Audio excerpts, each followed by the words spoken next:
set to go. I think the first breakout session starts at 9:15. No, sorry, 10:15, because first we're going to do a panel that's going to start up now that Peter Coffey is going to moderate. And Peter is the Vice President of Strategic Research at Salesforce. So I'm going to invite him to come on up now and introduce his panel.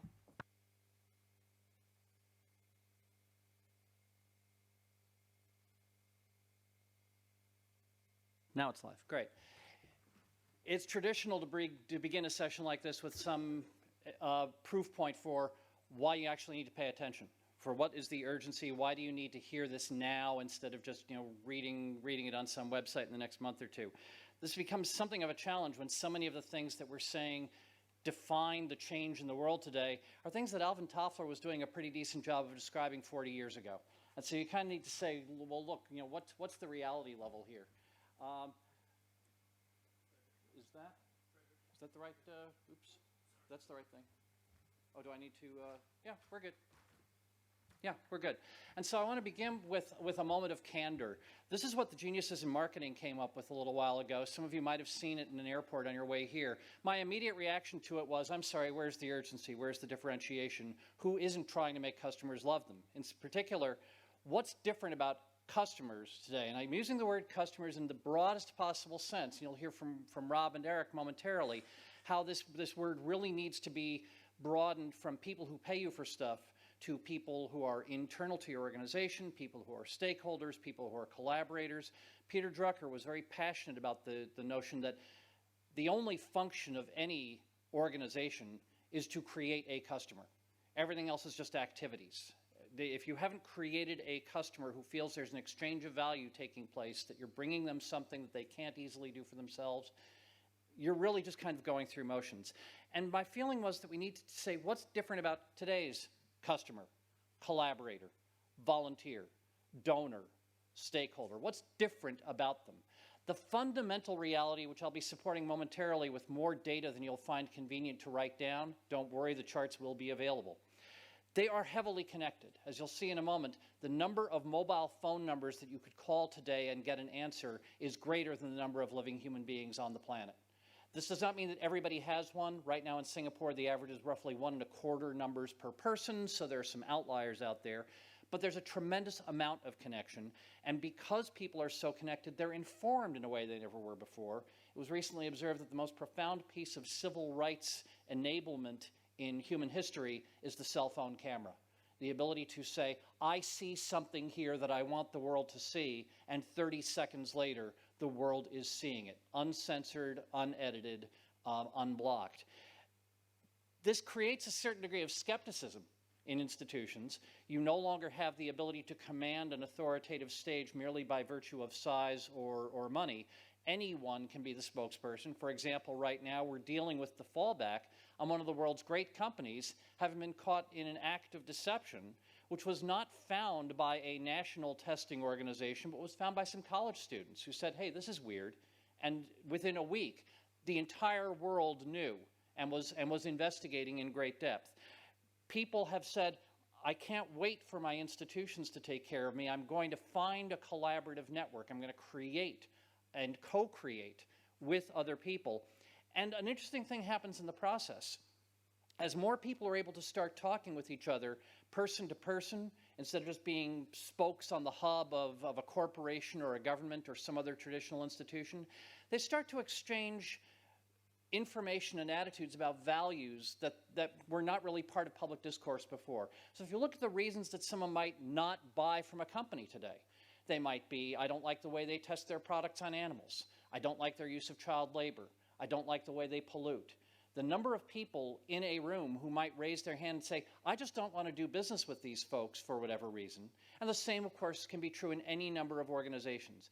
We have to be aware of so richer a palette of considerations that might lead to someone deciding to engage with us vigorously and productively, or to look for an alternative, which increasingly they can find. They don't need to wait for the established gatekeepers of the nonprofit community to say, well, now this is important. There's a tremendous opportunity now for informal non-organizations to get together and make these things happen.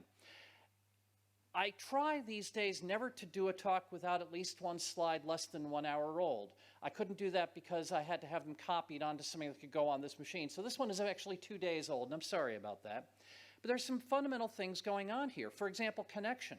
Verizon says that this Internet of Things thing that you've been hearing about is not something that's going to matter someday. It's already a 500 million year-to-date revenue stream. Connecting devices is important for one simple reason. Almost everything that we've called market research in the history of that discipline is garbage. It is self-selected samples, inaccurately reporting an incomplete version of what they would like to believe they did. It is not real.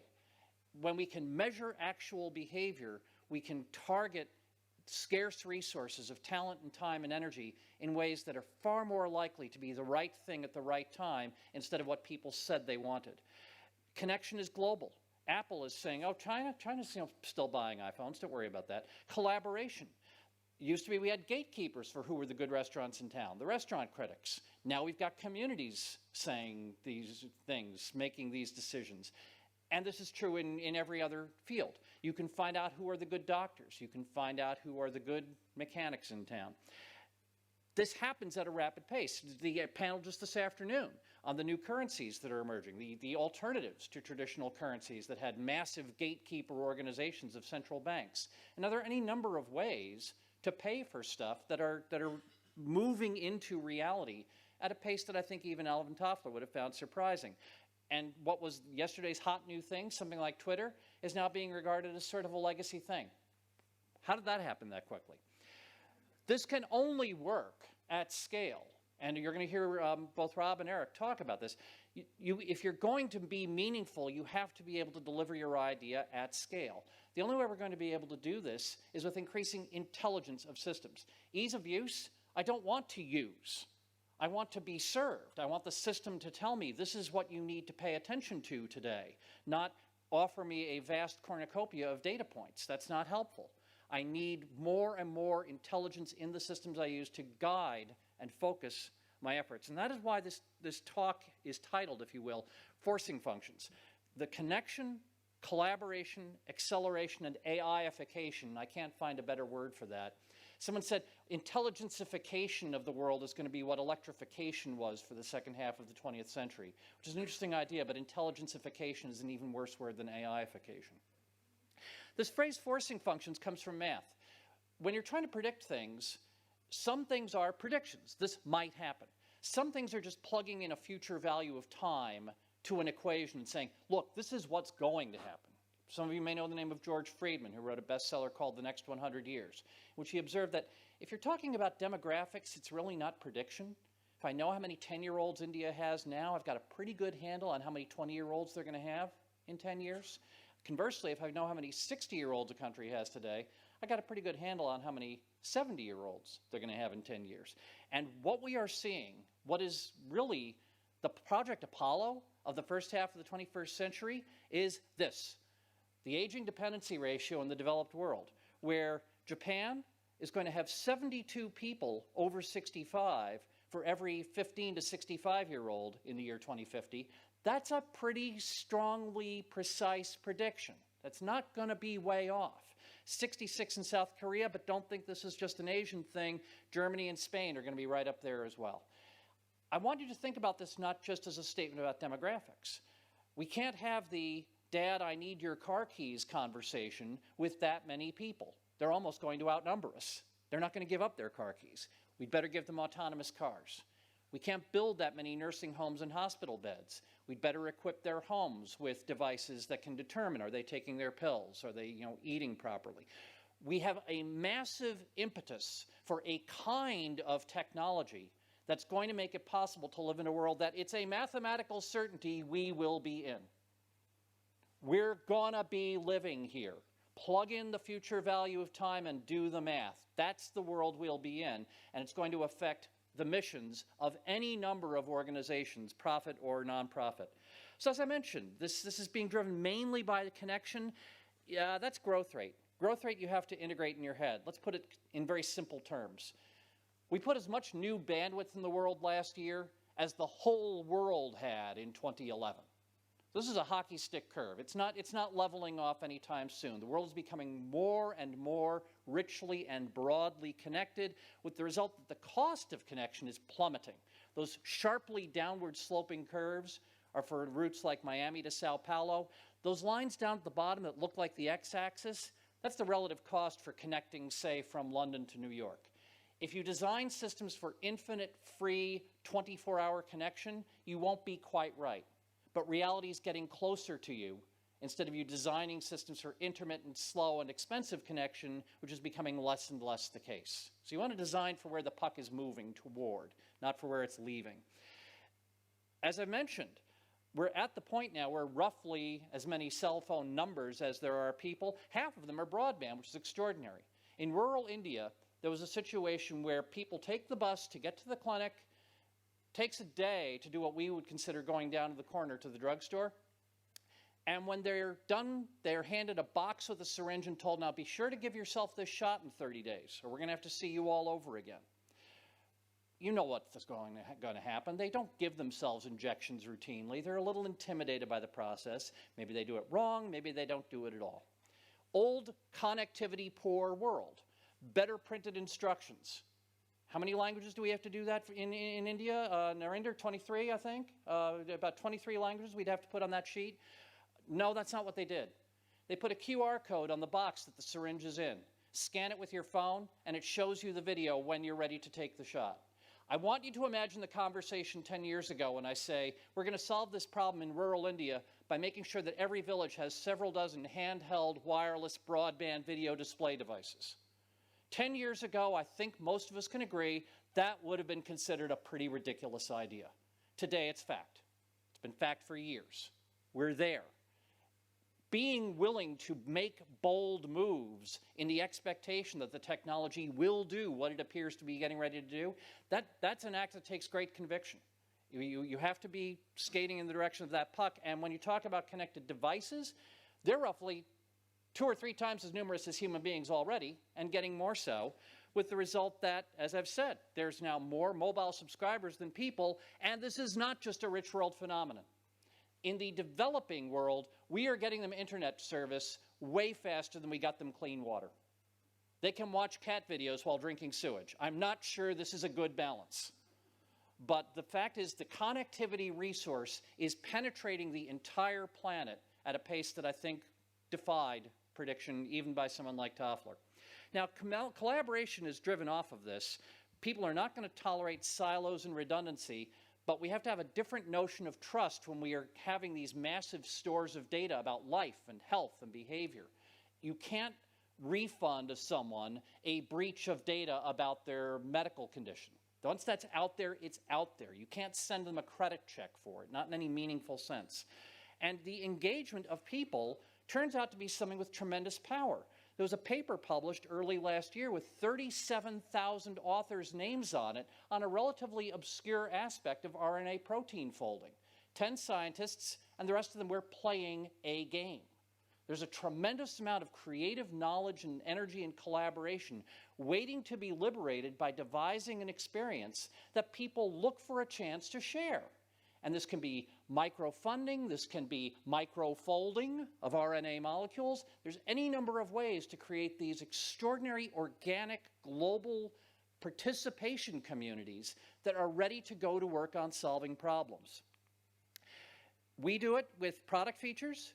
The same engine underneath it is telling Dell what to build. The same engine underneath it is telling Starbucks to make a stirring stick that plugs the hole in the coffee so it doesn't slosh. And the exact same engine was used by President Obama's transition team in a project called the Citizens Briefing Book for the new administration.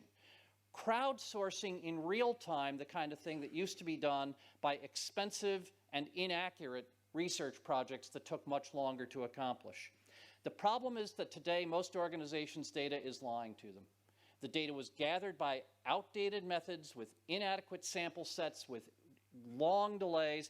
Most organizations are making bad decisions because their data is just not very good.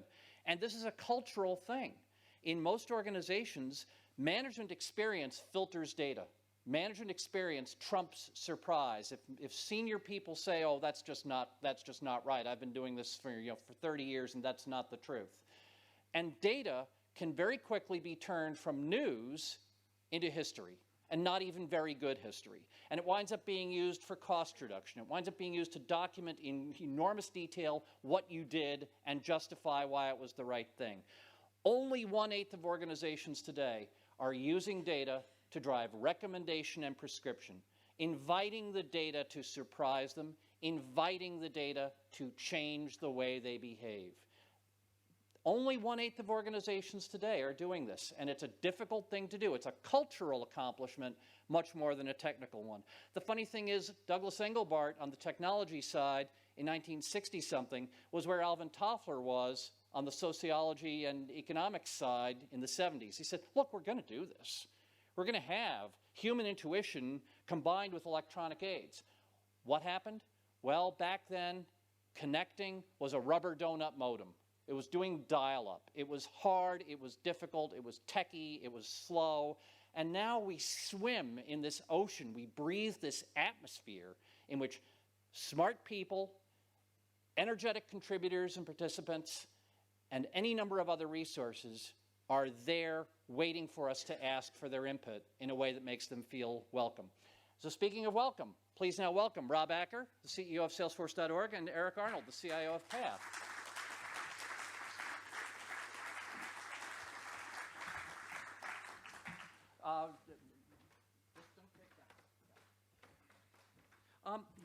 Rob, I'd like to lead off with your role at Salesforce. I mean, thanks to outdated accounting rules, Salesforce is a nonprofit organization. Yeah, go ahead, grab that one. Under generally accepted accounting principles, yeah. Rob, tell us a little about where you come from industry and how you've carried that over into a role at Salesforce.org, which with the 1-1-1 model has been said by many people to be writing a new playbook for what philanthropy in the profit sector needs to look like. Okay, well, first of all, I'm just looking out at the room, and I thought I might be the worst feeling person coming into this room because I just flew in last night, so I apologize for the jet lag, but at the same time, I think you guys have a similar problem, except different cause. Different lag, yeah. But yeah. I want to say also, before I get started, thank you very much. You're a community-driven network that is using and leveraging a community to drive scale and impact, and that's exactly what we're trying to do. So, I jumped at the chance to be here. I'm literally in and out, but this is really important because NetHope has been an instrumental part of guiding where we're going and what we're doing. So I just wanted to use that as an introduction. If I talk about the three things, there's really three things that are driving change right now that I see.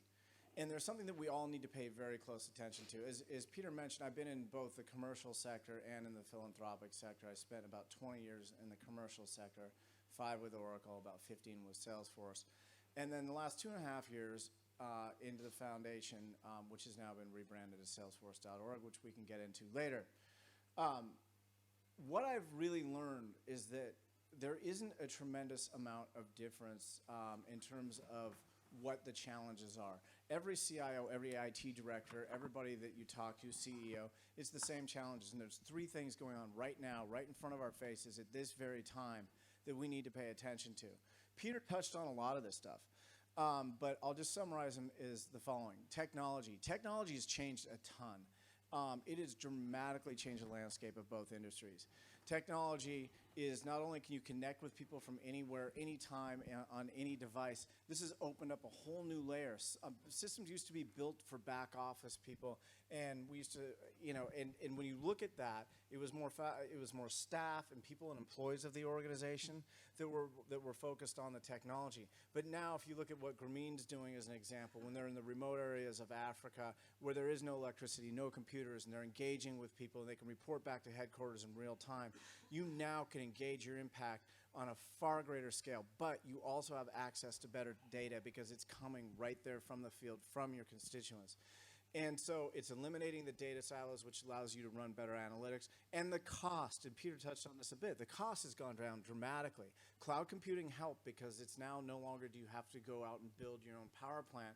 You can start to sign up for your own utility. Now, I know that this is a message we've been saying for a long time, but the imperative right now to pay attention to what's going on is much, much more critical. Because the second piece is people. And if you look at people and what's going on with people, our roles are changing. I've seen more turnover at the CIO level at both a commercial organization as well as in philanthropy in the past few years.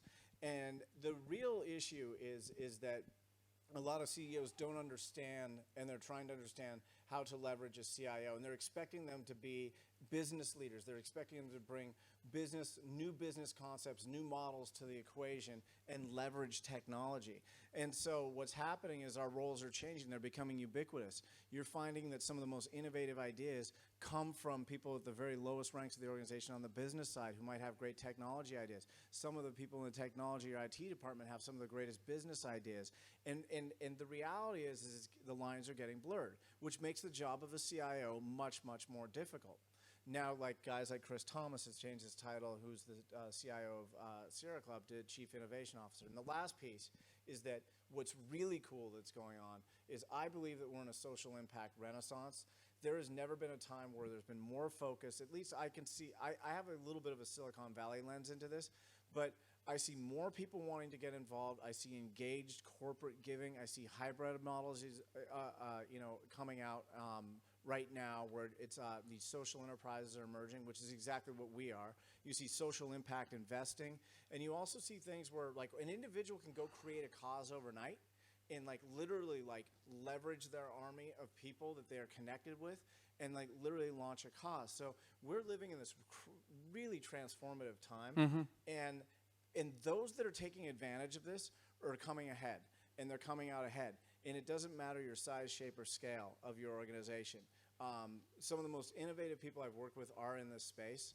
And so those are the three converging shifts. You know, it seems as if we have two complementary trends here, because technology that was once affordable only by the corporate sector is now available to nonprofits on negligible budgets. And yet the corporate sector for a long time has had the luxury, if you want to call it, of having IT people who thought their job was IT instead of selling shoes or curing cancer or whatever the organization does.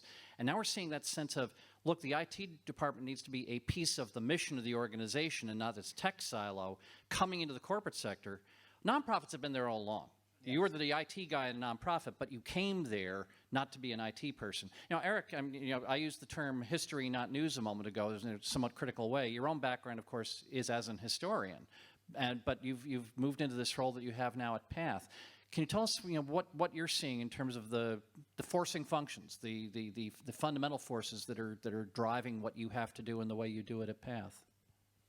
Sure. So I started with Path almost 7 years ago, and when I came into the organization, the conversation was almost exclusively how technology could be used to better our business. Right? We're going through this period of time where a lot of organizations our size, many of the NetHope organizations, are going through this maturation process on how we run our businesses. All well and good. We, at our core, we're all, some flavor of SMB or large organizations, and we have to run efficiently and effectively. But the real opportunity here is how do we incorporate digital into our programming? How does digital really become embedded in how we do our work? And I was joking earlier this morning about how I spend a good part of my time talking to people in our programs about IT to get them to the level where they don't need to come to IT. Right? I don't want to be the funnel in the organization. The state that technology is in, the state that bandwidth is starting to become available in the places that we work, is really, truly enabling. And when I look at the potential impact we're able to bring to our beneficiaries, it's going to happen through digital. It's going to happen through data. It's going to happen through partnerships that we'll build with some innovative companies around the world. Rob, one of the things that I mentioned earlier, and actually this is actually a line I stole from John Chambers at Cisco, when he said that the only way to achieve meaningful success is to be able to scale processes, to know what you're doing in a way that allows it to be made larger without choking and breaking down.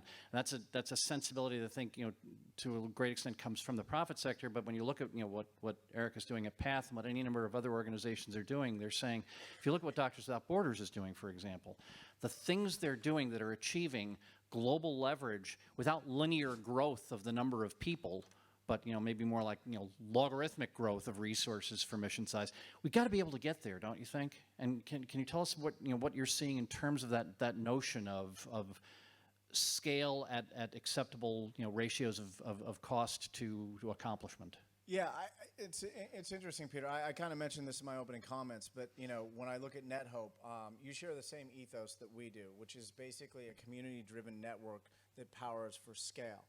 And when you look at this, that's exactly what we are. That's what we're trying to do. And actually, many of the concepts of what we've been trying to do have fundamentally evolved by the engagement of NetHope members. We've been working closely with people like Eric and other members in the room to evolve. And I think there's three things I want to talk about to make sure that I actually cover it so I don't lose you. I'm going to just kind of go through them in order. One is really, what is our model? The second thing is, how does this model impact the community? How are we leveraging this in a community sense? And the third thing I would probably mention would be, how do we plan on working with NetHope?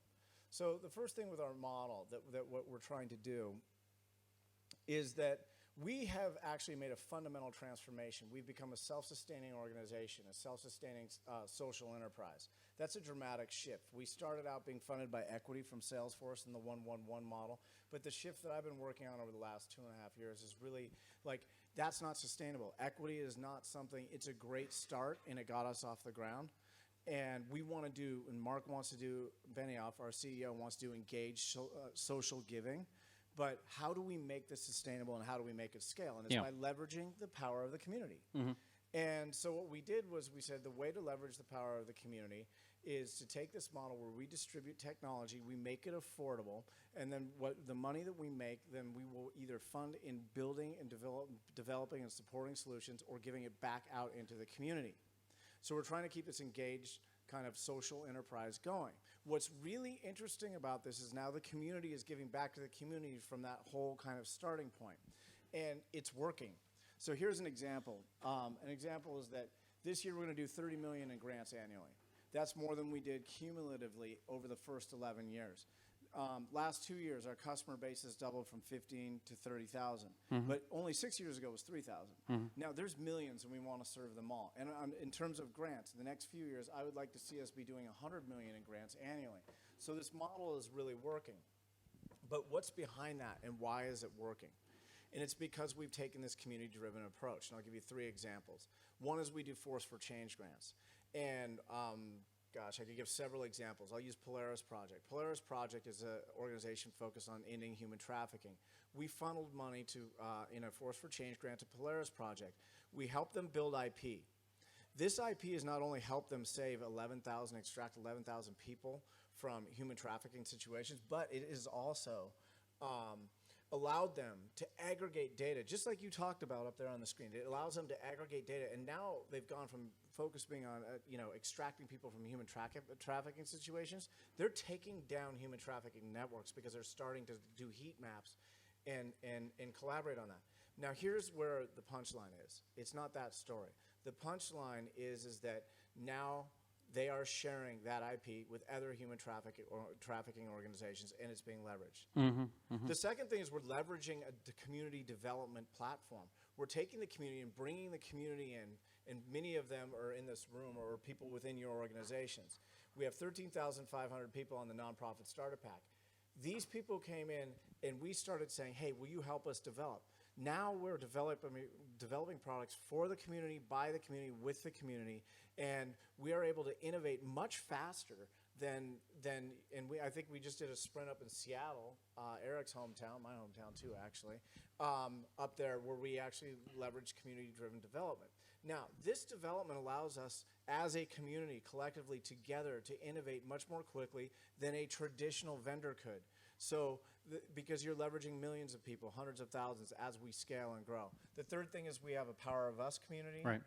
And this Power of Us community has 18,000 people on it. So the community is sharing best practices, teaching us a lot about things, and teaching each other about how to do things And better. what I'm hearing, an overwhelming sense of here is that now that the technology is ubiquitous, accessible, and affordable, we need to stop thinking about the delivery of technology as the most important contribution and start to say, this is really about re-engineering the behavior of organizations to use it effectively. Now, Eric, you and I have had a number of chances to talk about what's it like to try to introduce technology into nonprofits where there are a lot of issues around that. People say, look, I didn't donate the money for you to buy computers. I donated the money for you to, cure disease.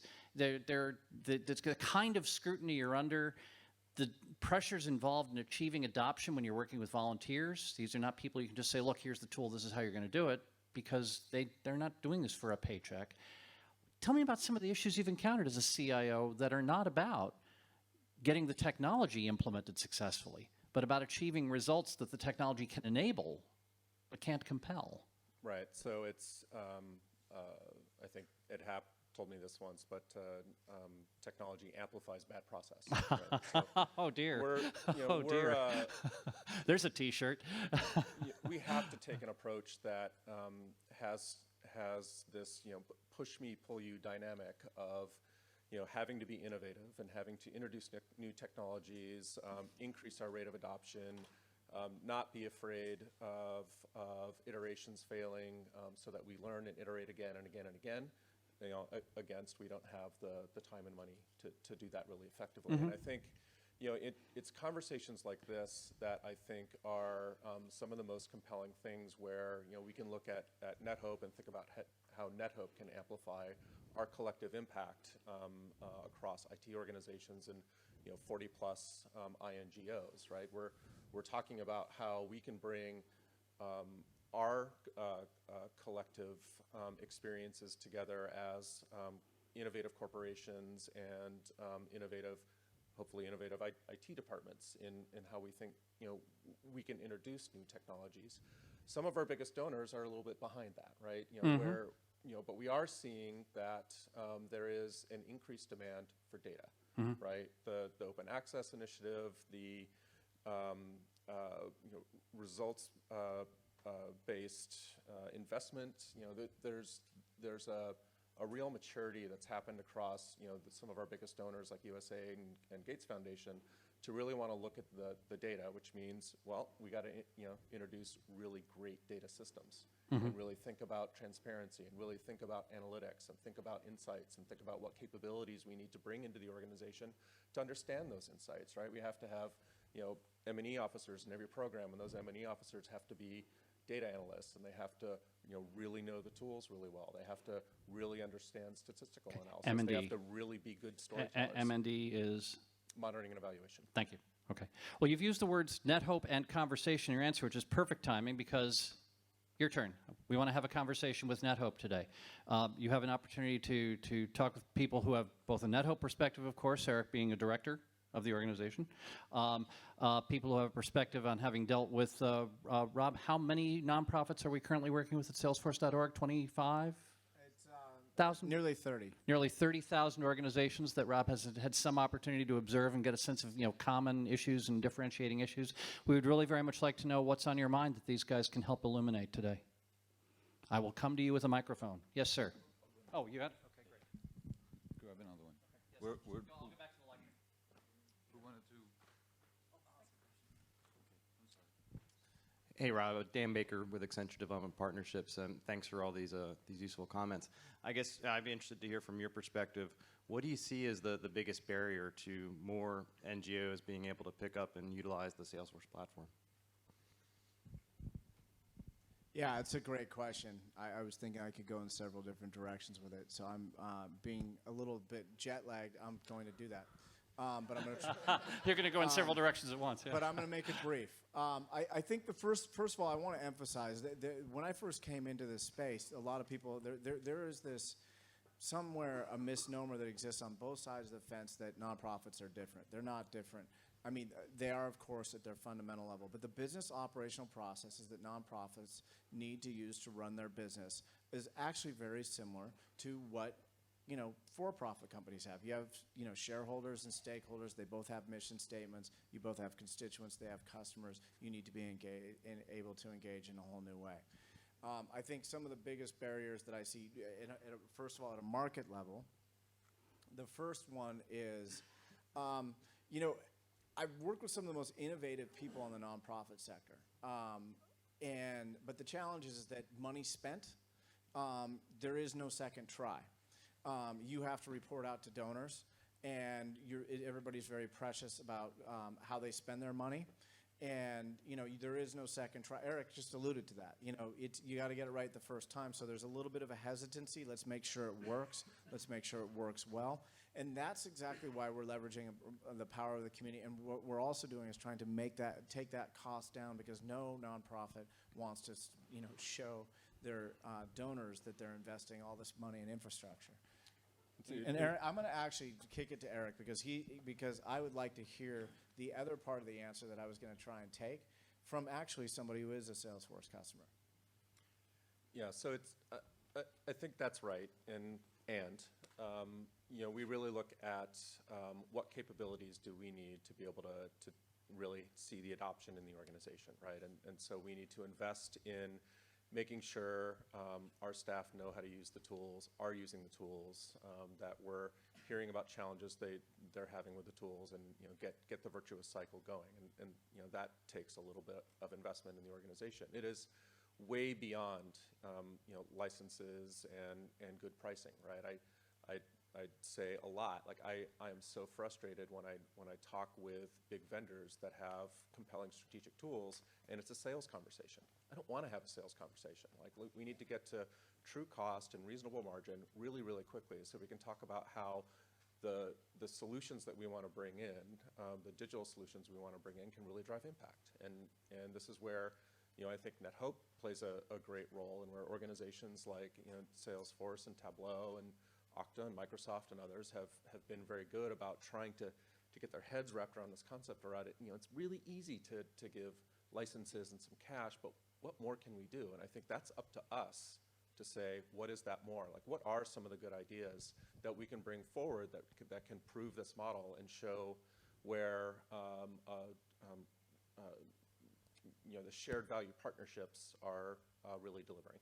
If I could just add one more perspective on the Salesforce angle. There's a legend from our founding as a company that when we were first trying to introduce this technology as something you could apply in lots of different situations, we discovered that hospitals do not want to call their critical care patients opportunities. And that the need to be able to rename things to fit the vocabulary of the environment you're going into is tremendously important. So if you're here because you have ambitions to be an agent for change in your organization and you're trying to bring in Salesforce, the word sales will make many people bristle. They'll say, well, we don't do that here. Trying to bring this into a university or a hospital or a government office, as soon as they hear that verb sales, the relevance filter is working against you. So if you can work with the person that you're working with at Salesforce and say, look, here are their hot buttons now. Here are the things that are most concerning them and that they need to hear you're a solution to. Get past the word sales as quickly as possible and say, let's talk about our mobility need. Let's talk about our collaboration need. Let's talk about our visibility and reporting and trust needs. Now, that's a conversation that's really powerful, where traditional IT doesn't have a very strong story. But whatever you do, don't call the patients opportunities. I think that Eric Walker can probably testify to this. Probably my first 2 years at Path, we were staring at each other, speaking completely different languages and trying to learn each other's. We've got about 8 minutes to go, which probably means 3 or 4 good solid questions. We have one at the back of the room. Yes, please. Good morning. My name's Steve Hunt, CIO with Team Rubicon. Thank you for coming by and helping us all out. Question about the blurring between operations staff and IT, and who's responsible for the security of our data. In this conversation of blurring the lines between the two, who is ultimately, and really the cloud-based platforms are so much more accessible that I think it's confusing to many people about where the lines are now. That's a really terrific observation, because so much of the concern about data actually has more to do with what happens before it gets into the digital system. Now, Eric, you of course are a CIO. You don't draw a sharp boundary at the edge of the tech and say, well, that's where my responsibilities begin, do you? You probably start worrying about data governance and compliance from the moment that a form has been filled in the field, don't you? Yeah, right. I mean, so in getting solutions like Salesforce, like O365, and others, they're trust centers. The compliance at that level is certified. That's terrific. They can invest more in security than I ever will be able to invest, but it does us no good if people aren't doing smart things with data at endpoints, right? So it's incorporating it more into business process and making sure people understand what the boundaries are. That said, we have to, because of how we work, we have to have some measure of flexibility and data flow. The whole way that Path does its operations is we work in partnership with all different kinds of organizations, and information is moving between those organizations all the time. I don't want to know sometimes what the content of some of what we're pushing and pulling. The short answer to your question is, yeah, I'm it, and it's a terrifying question and an area that is, if we were to certify certain compliance standards and keep those certifications up and do the independent auditing, that's expensive, and that's not something any donor is ever going to pay for. One of the things that's been found in most organizations is that they have a single uniformly high level of security, which is not quite high enough for the things that really need it, and is way, way more than is needed for almost everything that they handle. And that the closer you can get to saying, look, what's the data flow here? When does something happen that makes it suddenly sensitive? Instead of thinking of the asset as like being the data container, the hard drive, and is that secure, start to think about the process and who are the owners of the process, who are the custodians of the data in the process, and who are the people who are in a position to set rules. And if you think about the data flow as being the thing that's being protected instead of an object holding data, it can lead you to a better allocation of effort and resources. And it's not about the tech, it's about the process. Yeah, at least. I'll try to be quick. So Greg Shugren with CARE. We've been talking a lot about change and kind of disruptors, and Salesforce being, over the last couple of decades, a recent disruptor, and the changes in the Fortune 500 and things like that. So a lot of us, I represent a 70-plus-year-old organization.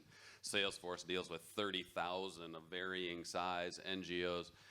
Who's the Netflix? Who's the Uber? That you might see, or coming into and disrupting the NGO and what we think of as traditional.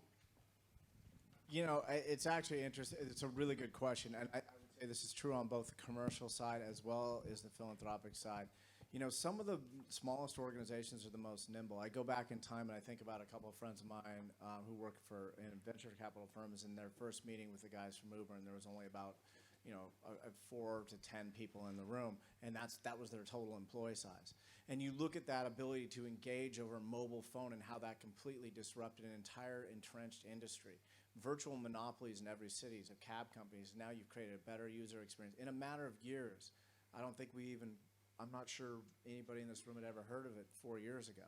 The same thing is happening in front of us right now, and it's usually I think it's really important, because I think that even in the commercial space, you see the Fortune 500 companies being out-innovated and stripped out, just like Uber did in transportation, but you see them being stripped out by these new emerging models. And so I think that it's really important that we, as a collaborative network, have a couple calls to action. One, we need to work more together, and we need to start talking to some of these people, because these millennials are teaching us a lot. I go in and I find out people stretching the boundaries of Salesforce technology beyond what people ever imagined. And even all the way through the existence of Salesforce, it was always the SMB, the small customers, because they were trying to do something different, new. They weren't tied to an old model. So it's really interesting. I would encourage people to tap into the smaller nonprofits that really are running lean, where they're coming out with a new idea.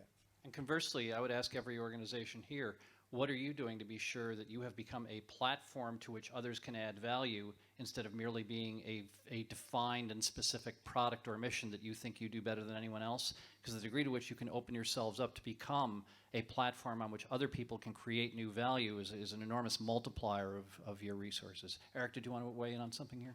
Yeah, so while we do carry software development resources within Path, that by no stretch of the imagination do I think that Path is a software development company. right? We will do it in times to ease certain workflows or make certain parts of our business easier. But where I see us really finding areas that are going to be disruptive are working with organizations and like Salesforce that are starting to become very, very socially minded. But it's looking at people coming out of university and starting social enterprises like Medic Mobile or Damagi or others that are bringing very nimble, human-centric design, fast, iterative solutions that we can start working with as large NGOs to find solutions, have them iterate quickly. They're not nonprofits themselves, but they're working with nonprofits to deliver solutions directly to us that are potentially things that then disrupt our own businesses around data collection and insights and analytics. And Uber is such an interesting example because they're not transforming things by building better cars. They're not transforming things by waving a wand and making urban traffic go away. And yet they have nonetheless enormously improved the overall experience of I'm at this place and I need to get to that place. And they did it in a way that I think traditional cab companies never saw coming. Never even envisioned that as a way of solving the problem. It's more secure. Yes, exactly. You know who you're driving with, Yeah. and it's all it is really is a mobile app, and underneath it is a Yeah. logistics system. One of the questions on transformation I just want to get back to is that really listen to the people in your organization. Some of these millennials come to you with really disruptive ideas that you think are nuts. And then all of a sudden, they actually have some meat to them, and that's part of the blurring of the lines that we're seeing. Is you're seeing innovation come from within within your organizations and entrenched organizations, and don't hold on to kind of sacred cows. If the idea doesn't sound nuts, it's incremental, and incremental's not going to get you where you need to be. Last question. Yeah, I've been told to be a disruptive force and get you guys to stop talking for a minute. Eric Walker, Inside Well, NGO. let's not be ridiculous here. I mean, yeah. Eric Walker, Inside NGO, and formerly of PATH. And I wanted to ask a question about when Eric would come back from Net Hope conferences and talk about all these incredible things that we could do at PATH. We very quickly sat back in our chairs and said, OMG, how in the heck are we going to get anybody to be able to do this? Because one of the fundamental obstacles to taking something like this really cool stuff and implementing it is readiness of other teams. One of the things I learned from Eric when we tried to implement some new systems and new platforms, he said, Eric, I'm not going to lead it. You have to get CFO, CHRO to lead this thing, and we will enable, because of his quote, technology amplifies bad practices. So this readiness factor of everybody else about backfill. How in the world am I going to backfill? How am I going to find time to do this? Because of the good old starvation cycle. Nobody's got enough staff, time to do it. So in your community, have you been able to find or be able to lift up some cases to specifically show, and for this group to take back to their folks, this is how an organization who believed that they didn't have the bandwidth to do this moved forward and actually implemented, for example, Salesforce successfully by taking steps A, B, C, D. Well, Rob, I know you had at least 8 more case studies warmed up and ready to talk about just this morning, and that's the cinnamon on the latte compared to the stories we could tell. So maybe the answer is we can make that kind of portfolio readily available rather than trying to summarize it in the 30 seconds we have left. Are there any stories you particularly want to tell about adoption in an organization that didn't think they could do this? I think I've seen this on both the commercial side and philanthropic side. When you're dealing with large organizations, sometimes the best way to get things done is you'll start to see a small department or a small group. They go off on their own, they innovate, they actually run the prototype and they prove it, and once it's proven, everybody feels comfortable about it, they start to see success, and then the organization lines up behind them. I'm seeing it at Girl Scouts right now, I'm seeing it at United Way, Easter Seals, because you're dealing with these big federated organizations, and one little pocket group of that federation started doing something differently, and now everybody wants to get involved. So some of it is inertia starting at a real local and small departmental level that then spreads throughout the organization. Eric, what's your take? So I think this is exactly where, this is the easiest first step in my mind on where do you take the conversation beyond discounts for licenses, right? It's services and how you drive successful adoption of product and have that run the business, right? That's services that's ideas, that's, the very first conversation you and I ever had was about, you need to stop counting number of nonprofits you're helping and understand what the impact is. Right. Right, and it's, it's getting people engaged in seeing how adoption can successfully happen and what that adoption means for those organizations, and how can we get some of the, that going as Yeah. part of the philanthropic partnership. The Girl Scouts example that Rob just mentioned is such a good example because when we began working with them, it was universal conventional wisdom. The Girl Scouts' problem was that young women weren't as interested in being Girl Scouts anymore. They were busy playing soccer or whatever. And it turned out that the Girl Scouts' fundamental problem was that it was taking so long to onboard new volunteers that they had a huge backlog of young women who wanted to be in a Girl Scout troop, and they didn't have enough qualified, background-checked volunteers to do it. And when they introduced our systems, I believe they cut an 8-month backlog down to about 2 weeks. And solving the actual problem instead of throwing technology at what conventional wisdom says is the problem may today be the harder challenge than implementing the technology itself. And I hope we've been able to share some of that perspective today. Rob Acker with Salesforce.org, Eric Arnold with Path. I'm Peter Coffey with Salesforce. Thank you. Thank you, everybody. Thank you. Thank you very much.